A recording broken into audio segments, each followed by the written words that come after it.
Garantías y suspensión de los derechos fundamentales y libertades públicas. Nuestra Constitución de 1978 consagra el capítulo 4 del título 1 a la regulación de las principales garantías de los derechos y libertades que había definido en los capítulos anteriores, a través de lo dispuesto en los artículos 53 y 54. No obstante, tales garantías no se agotan en lo dispuesto en este capítulo, sino que también se encuentran recogidas en otras partes del texto constitucional. La doctrina distingue tres tipos de garantías. Garantías normativas de reserva de ley, el desarrollo de los derechos fundamentales, agravada por una reserva de ley orgánica, para los recogidos en la sección primera. Garantías institucionales, defensor del pueblo y ministerio fiscal. Garantías jurisdiccionales de la jurisdicción constitucional, recurso de inconstitucionalidad, recurso de amparo, y de la jurisdicción ordinaria. Garantías de los derechos del capítulo 2. Los derechos y libertades reconocidos en el capítulo 2 vinculan a todos los poderes públicos. Solo por ley, que en todo caso debe respetar su contenido esencial, podrá regularse el ejercicio de tales derechos y libertades que se tutelaran de acuerdo con lo previsto en el artículo 161.1. Artículo 53.1. Con base a todo ello, todos los poderes públicos, no solo en funciones legislativas o reglamentarias, sino a la hora de realizar actos de cualquier tipo, quedan obligados a respetar los citados derechos. La Constitución establece una reserva de ley, para cualquier regulación que se pretenda sobre la materia. No obstante, estos derechos, sin necesidad de desarrollo legislativo, son inmediatamente exigibles ante jueces y tribunales, y esto es así porque su regulación constitucional le confiere unas notas características que los definen, los identifican frente a otros derechos, y establece sus elementos esenciales aun cuando no hayan tenido desarrollo reglamentario alguno. Este núcleo irreductible y diferenciado de cada derecho es lo que la Constitución española denomina como contenido esencial. Por tanto, aunque no requieran normas de desarrollo para hacerlos inmediatamente ejecutivos, cualquier normativa que pretenda regularlos con mayor profundidad, como decíamos anteriormente, no solo debe tener rango de ley, sino que dicha ley deberá respetar ese denominado contenido esencial. Su incumplimiento podría dar lugar a su declaración de inconstitucionalidad por el Tribunal Constitucional, a la intervención de la institución del Defensor del Pueblo, artículo 54, como elemento de garantía, y su posible impugnación ante el Tribunal Europeo de los Derechos Humanos. Garantías aplicables a los derechos fundamentales y libertades públicas de la sección primera. Además de las garantías que con carácter general, se recogen para todo lo dispuesto en el capítulo 2, las libertades y derechos recogidos en la sección primera, y lo dispuesto en el artículo 14, gozan de un sistema de garantías privilegiado por el que cualquier ciudadano podrá reclamar ante los tribunales la tutela de sus derechos y libertades, por un procedimiento basado en los principios de preferencia y sumariedad, o en su caso a través del recurso de amparo ante el Tribunal Constitucional.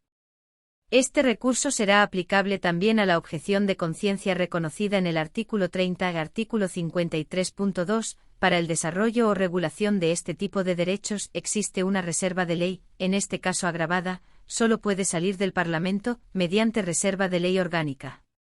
Suspensión. Por último, la Constitución española, en el capítulo 5, artículo 55, regula los dos supuestos en que se puede producir la suspensión de los derechos y libertades.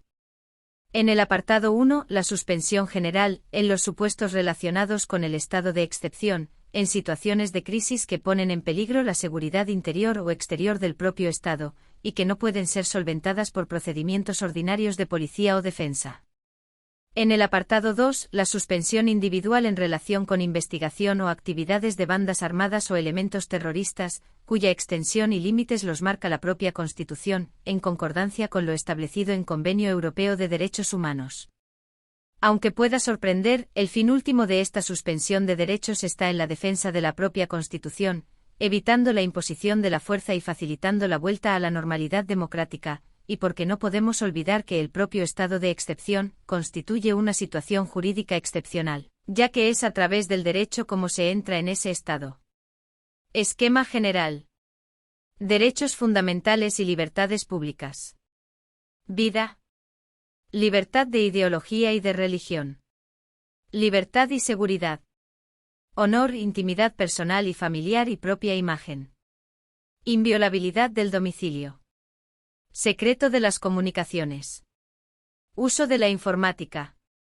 Libertad de residencia y desplazamiento. Libertad de expresión. Reunión pacífica y sin armas. Asociación.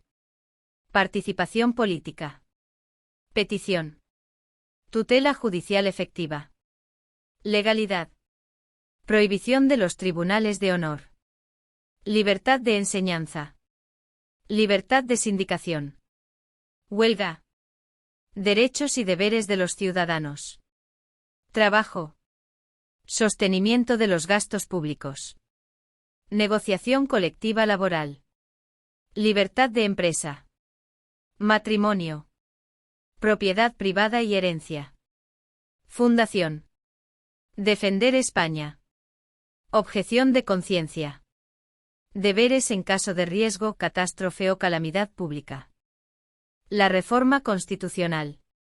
La reforma de la Constitución española es el procedimiento por el cual se modifica el texto constitucional siguiendo los trámites establecidos por la propia Constitución a tal efecto.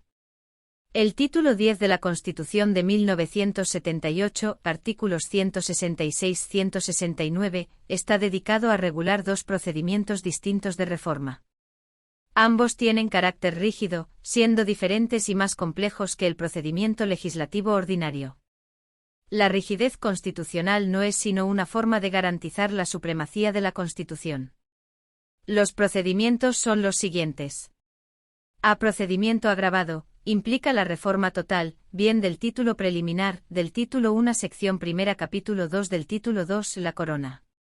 Cualquiera de estos títulos para su reforma requiere 1. La aprobación de las 2/3 partes de ambas cámaras.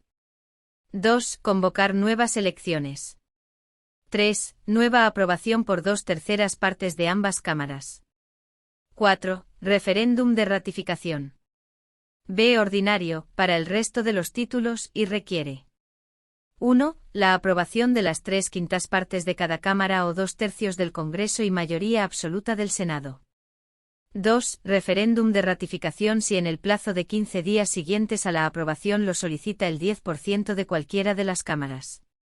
Hasta el momento ha habido únicamente dos reformas, en 1992, la cual consistió en añadir el inciso y pasivo en el artículo 13.2, y en 2011 consistió en sustituir íntegramente el artículo 135 compeliendo a las comunidades autónomas a un techo de déficit estructural, que no pueden sobrepasar.